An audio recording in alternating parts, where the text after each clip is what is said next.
1937년 5월 6일 오후 7시 24분 인류 역사상 최초로 생방송 중 대형 참사가 발생합니다. It's a terrific crash, ladies and gentlemen. The smoke and the flames now, and the flame is crashing to the ground, not quite to the mooring mast. All the humanity and all the passengers screaming around it. I told you. 이 광경을 보도 중이던 기자는 그만 울음이 터지고 말았는데요. 전 세계인의 눈앞에서 인류 문명의 결정체가 참혹한 최후를 맞고 있었죠.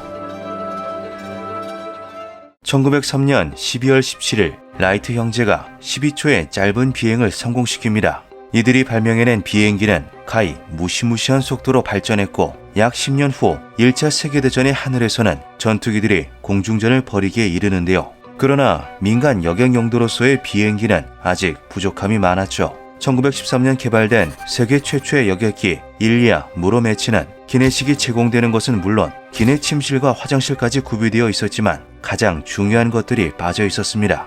너무나도 시끄럽고 흔들렸던 것인데요. 이 문제는 쉽사리 해결되지 않았죠. 1930년대에 들어서도 여객용 비행기에 탑승한 승객들은 엔진 소리를 견디기 위해 귀마개를 착용해야만 했고 곳곳에서 구토용 봉지에 속을 개어내는 일이 속출했습니다. 심지어 항속거리까지 짧았는데요. 1935년 11월 22일 세계 최초의 환태평양 전기노선 운행을 시작한 페남은 이 문제를 해결하기 위해 수면에 착륙해 연료를 재보급하는 것이 가능한 비행정을 사용해야만 했죠. 당연하게도 이는 쾌적함과는 거리가 멀었습니다. 다행히도 인류에게는 하늘을 날 수 있는 또 하나의 방법이 존재했는데요. 바로 비행기보다 앞선 역사를 자랑하는 비행선이었죠. 당대의 비행선은 모든 면에서 비행기에 앞서 있었습니다. 압도적인 항속거리를 지녀 연료를 재보급할 필요 없이 한 번에 태평양을 건널 수 있었으며 내부 공간 역시 아주 널찍해 온갖 편의시설들을 갖춰두었는데요.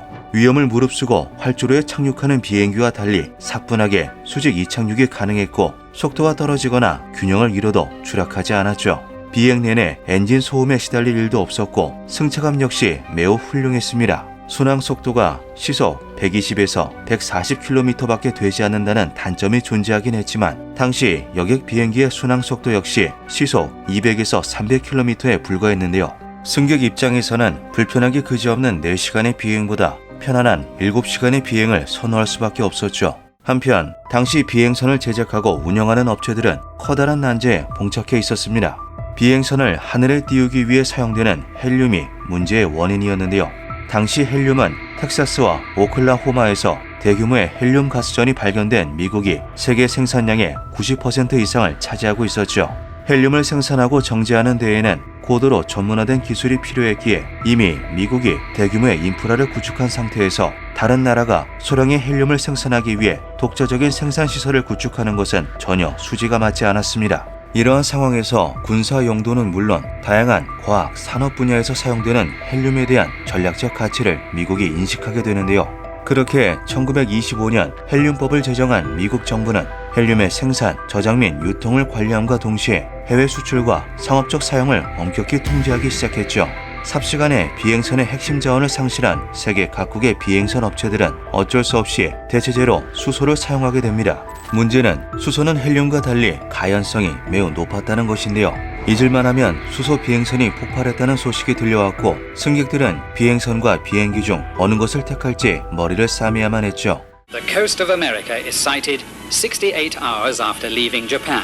1929년 8월 독일의 체펠린 비행조선 유한 책임회사에서 제작한 그라프 체펠린 수소 비행선이 세계 일주 비행에 성공합니다. 총 21일 5시간 31분이 걸린 이 장대한 비행은 역사상 지구를 가장 빨리 일주했다는 대기록을 작성하는데요. 완벽한 설계와 철저한 안전관리를 통해 수소 비행선의 위험성을 통제할 수 있다고 생각한 체펠린사의 승리였죠. 길이가 236.6m에 달하는 이 거대한 비행선은 부자들 사이에서 안전한 탈 것으로 엄청난 각광을 받게 되었고 체펠린사는 이들의 믿음을 배신하지 않았습니다.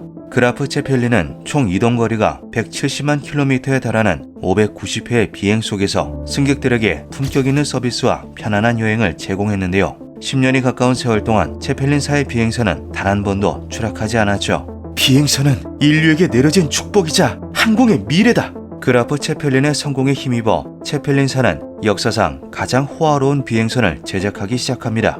유례없는 크기를 자랑하는 245m의 길이의 동체에 10개의 벤치 엔진을 장착한 힌덴부르크는 내노라 하는 부호들도 입이 떡 벌어질 만큼의 시설들을 갖추고 있었는데요. 실내는 유명 디자이너 프리츠 아우구스트 브로이하우스가 디자인한 고급스러운 가구들로만 꾸며졌으며 사용된 재료들도 하나같이 최상품이었죠. 식당, 도서관, 휴게실과 대형 라운지를 갖추고 있었으며 심지어 환기가 되는 흡연실까지 존재했습니다. 티켓 역시 그에 걸맞는 가격이었는데요. 편도 티켓만 무려 $400로 당시 기준 자동차를 살 수도 있는 금액이었죠. 그러나 세계에서 가장 안전하고 호화스러운 비행선을 타려는 부자들에게 이것은 전혀 문제가 되지 않았습니다.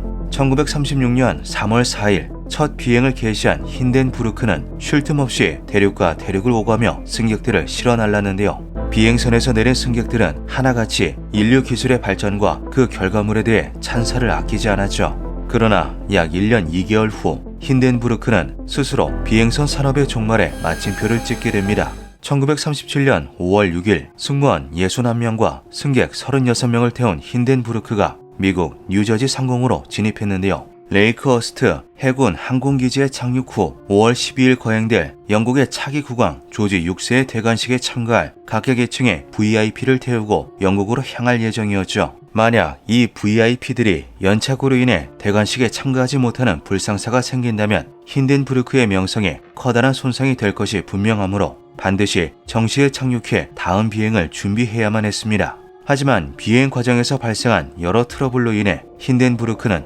도착 예정 시간에서 이미 12시간이 지연된 상태였는데요. 엎친 데 덮친 격으로 착륙 예정지인 뉴저지 레이크허스트는 폭풍이 몰아치는 최악의 기상 상태였죠. 오후 5시 45분 항공기지 상공에 근접한 힌덴부르크는 거센 폭풍을 견디며 착륙 허가가 떨어지기를 기다렸습니다. 사고 원인에 대한 추측에 따르면 당시 구름 속에 물 분자들이 격렬하게 충돌하며 대량의 전하를 생성했고 이것들은 자연스레 비행선에 옮겨 붙고 있었는데요. 제펠린사는 힌덴부르크의 전도성을 개선하기 위해 외피를 금속 소재로 가볍게 코팅한 뒤 두랄루민 소재의 뼈대와 분리를 해두었지만 이는 제조사가 기대했던 것만큼의 효과를 보지 못했죠.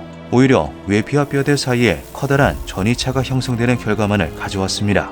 이로 인해 힌덴부르크는 겨울철 정전기로 가득 찬 니트옷과 같은 상태가 되었는데요.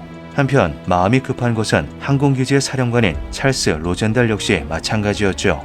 예정된 비행 스케줄의 중요성과 힌덴부르크의 착륙을 구경하기 위해 몰려든 인파는 그를 더더욱 조급하게 만들었습니다.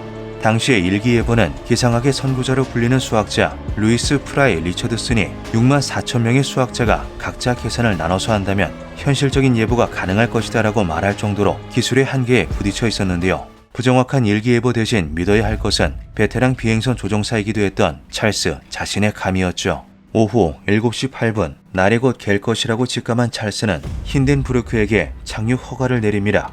그러나 그의 직감은 완전히 빗나갔고 폭풍은 더욱 거세게 몰아치며 비행선의 선체에 정전기를 계속해서 축적시켰는데요. 이때 항공기지의 지상 근무원은 비행선의 수소 주머니가 위치한 꼬리 쪽의 외피가 펄럭이는 것을 발견했죠.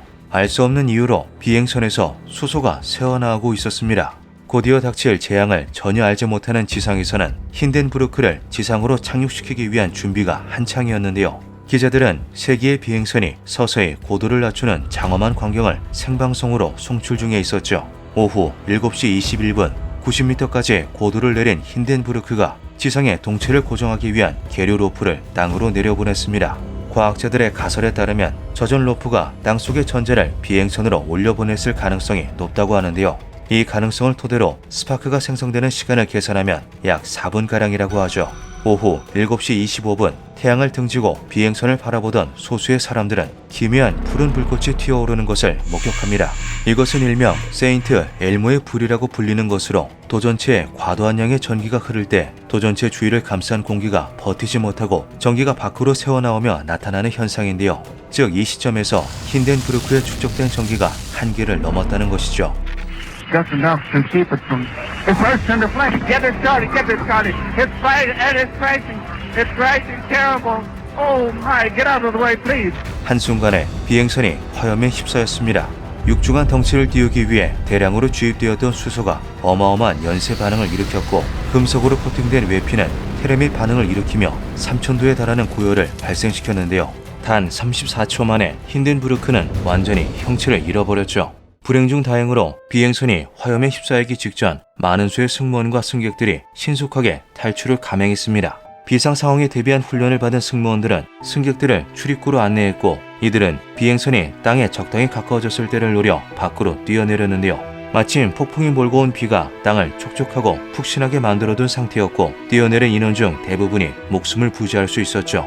안타깝게도 폭발이 시작된 후미 쪽에 위치했던 사람들과 미처 비행선에 뛰어내리지 못한 사람들은 화염을 피하지 못했습니다. 승무원 61명 중 22명이, 승객 36명 중 13명이 숨을 거두고 말았는데요. 이 절망스러운 광경을 보도하던 기자들과 군중들은 그만 울음을 터뜨리고 말았죠. 인류 문명의 결정체라고 믿었던 웅장한 비행선이 파괴되는 모습을 생방송을 통해 지켜보던 시청자들 역시 커다란 충격에 빠졌습니다. 대중들은 자신이 탑승한 비행선이 태평양 한복판에서 불길에 휩싸이는 광경을 상상하며 두려움에 떨었는데요.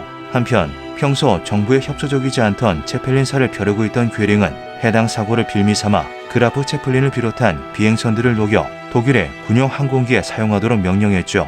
대중들의 수요가 급감함과 동시에 공급 역시 사라진 것입니다.